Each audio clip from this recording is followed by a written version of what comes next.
অনেক মুনাফিক এখন কিন্তু মাঠে নেমে পড়েছে। অল্প কিছু অত্যাচারের শিকার যারা হয়েছিল তারা এখন সুযোগের সদ্ব্যবহার করছে, আবার ওইগুলো জারি করে আবার বৈষম্য তৈরি করা, আবার সংস্কারকে ধ্বংস করে দিয়ে রাষ্ট্র সংস্কারের জন্য তারা দাবি তুলে জীবন দিয়ে গেল।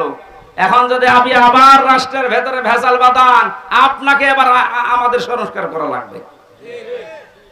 যেন আমরা বেড়া দিতে চাই, এমন বেড়া যে বেড়া থাকলে কোনোদিন বেড়া টপকিয়ে ঘরের মানুষকে আক্রমণ করতে পারবে না বাইরের লোক। সৎ কাজের আদেশগুলো এটা সোনা মতো করার বিষয়, এটা আইন পাশের বিষয়।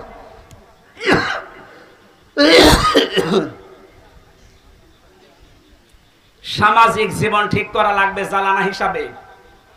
ঘরের চালানা লাগে, ভেন্টিলেটর লাগে। পারিবারিক জীবন ঠিক করা লাগবে ঘরকে মজবুত করার জন্য। পারিবারিক জীবন ঠিক করার সেই সর্বপ্রথম যেখান থেকে বিয়ে করে মানুষ শুরু করে ওখান থেকে ইসলামকে নিয়ে যান। বাংলাদেশে বহু জায়গায় বিবাহের ক্ষেত্রে দেখা যায় হারাম কাজ দিয়ে বিয়ে আরম্ভ হচ্ছে। অনেক ছেলে তার বাবাকে সহ দেখতে যায় মেয়ে। কোথায় পেয়েছেন এটা? ওই মেয়েটাকে আপনি বিবাহ করবেন, আপনার জন্য দেখা যায় যাচ্ছে একবার, আপনার বাবার জন্য দেখা যায় যাচ্ছে বিয়ের আগে। এই কথা বলেন না কেন? বিয়ের আগে যে আপনি তাকে দিয়ে দেখাচ্ছেন, কিন্তু হারাম দিয়ে শুরু করছেন। অনেকে আবার দোলা ভাই নিয়ে যায়। এই যে পারিবারিক জীবনের যে বেড়াটা, যে চালানাটা আমরা নষ্ট করে ফেলেছি আজ। এই জন্য মায়েদের পেটে এখন আর আব্দুল কাদের জেলানি আসে না। এই কথা বলছে না কেন? আসলে আজকেও কত মানুষ দোয়া চাচ্ছিল। আমি দিনের বেলা আজকে মাহফিল ছিল আমার মাগুরা শ্রীপুরে। কত মানুষ ছোট ছোট বাচ্চা নিয়ে এসে দোয়া চাচ্ছে। তো দোয়া করেন ছেলে যেন আব্দুল কাদের জেলানি হয়, অমুক হয়। আব্দুল কাদের জেলানি ছেলে এমনি হবে? আব্দুল কাদের জেলানি যে মায়ের পেটে এসেছিল, ওই মায়ের পেটের দিকে তাকান আর আপনার স্ত্রীর পেটের দিকে তাকান। এর পেট তো পরিমণের চাইতে খারাপ। এক কথা বলেন। সারা দেশের মানুষ দেখা শেষ, আর আব্দুল কাদের জেলানির মায়ের পেট তো এরকমই ছিল। ওনার জীবনে পড়তে গিয়ে পেয়েছি, মাকে একদিন জিজ্ঞাসা করছে, মা আমাকে পেটে রাখা অবস্থায় তুমি কোনো হারাম কাজ করেছিলে?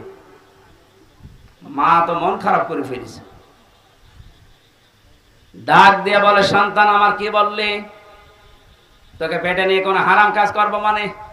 হ্যাঁ, আমার মনে হয় তুমি আমার পেটে নিয়ে কোনো হারাম কাজ করেছিলে, নয়তো আমি যা পড়ি আমার কোনো পড়া মনে থাকতে চাই না।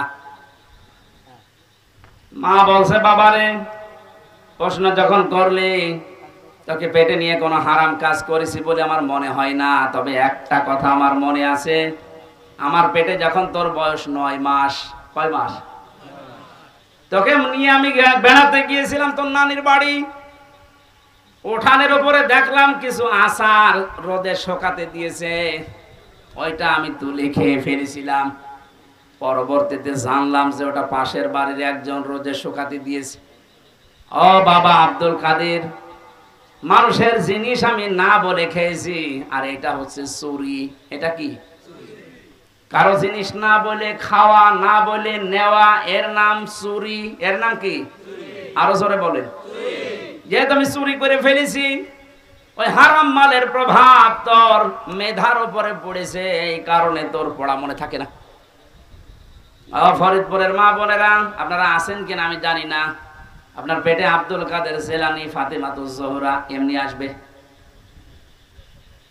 তার সন্তান পেটে রাখা অবস্থায় মানুষের জিনিস না বলে খাওয়ার কারণে তাও ভুল করে মনে করেছিল আমার নিজের মায়েরটা।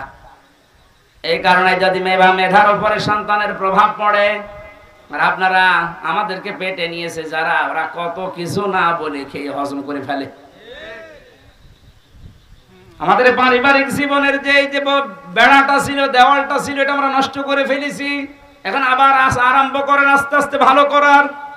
একজন মহিলাকে 14 জন পুরুষ মানুষ দেখতে পারে, কিন্তু মুখমণ্ডল, হাতের কবজি আর পায়ের পাতা বাদ দিয়ে পুরা শরীর ঢেকে রাখা লাগবে।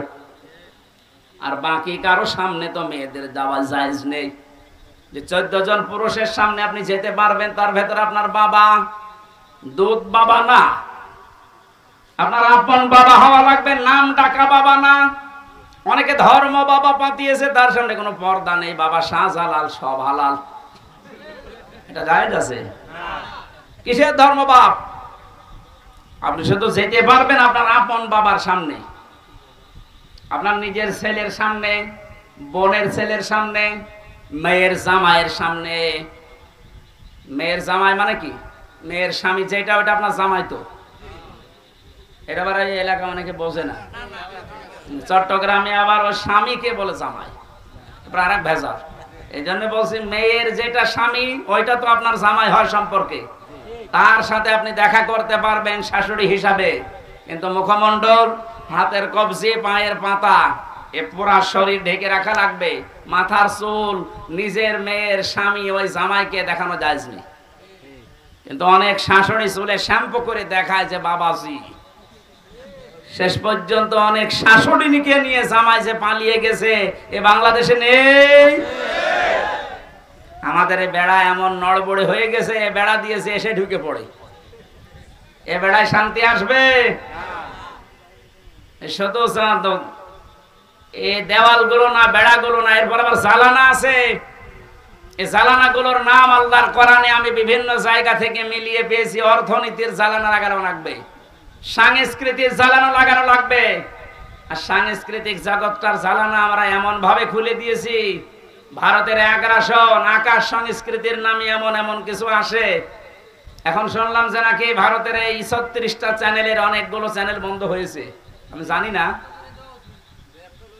এটা আইন পাশ করে এই মুহূর্তে বন্ধ করে দেওয়া দরকার। কোনো শিক্ষা নেই এই চ্যানেলগুলোতে, বিশেষ করে স্টার জলসা, স্টার প্লাস, যে প্লাস, যে বাংলা, কি সেখানে এখান থেকে শুধু তালাতালি করা আর এর কথা ওর কাছে লাগানো। ডক্টর মোহাম্মদ ইউনূস একটা নবীর নাম, এরপর আবার মোহাম্মদ, দুইটা। আপনি ডক্টর মানুষ, অনেক শিক্ষিত মানুষ, আশা করব বাংলার জনগণ আশা করে আছে 96% মুসলমান। আপনি তাড়াতাড়ি আইন পাশ করে ভারতের এই 36টা চ্যানেল বন্ধ করে দিন। কারণ ভারতের এত বড় দেশে বাংলাদেশের একটা চ্যানেলও চলে না। একটা চ্যানেল চলতো তাও আংশিক, এটিএন বাংলা, বাকি একটাও চলে না। আমি তো বহুদিন ভারতে থাকতাম, অথচ 36টা চ্যানেল চলছে এই দেশে। তাও শিক্ষামূলক কিছু দেখলে দেখা যায়, সব আকাশ সংস্কৃতির নামে এমন এমন কিছু দেখায়। আমার মনে হয় বাবা আর মেয়ে এক জায়গায় বসে দেখলে দুইজনে অজ্ঞান হয়ে যাবে। এ কথা বলছে না কেন? তাহলে এই জ্বালানাটা, এই যে সাংস্কৃতিক জগতের জ্বালানা, অর্থনীতির জ্বালানা, সামাজিক জীবনের জ্বালানা, এই জ্বালানাগুলো ঠিক করার দরকার না? এ নেওয়া লাগবে কোরআন থেকে। সব ঔষধ এখানে দেওয়া আছে। অনুনাজ্জিলু মিনাল কোরআনি মা হুয়া শিফাউন ওয়া রাহমাতুল লিল মুমিনিন। এ কোরআন নাযিল করার ধারাবাহিকতা এমন এমন বিধান আমি দিয়েছি যেটা মুমিনদের রোগ মুক্তির কারণ হবে। এই সমস্ত বিষয়গুলো যেহেতু রোগ দিয়ে ভরা, এই জ্বালানাগুলো ভেন্টিলেটর লাগে, এগুলো আমরা ঠিক করব।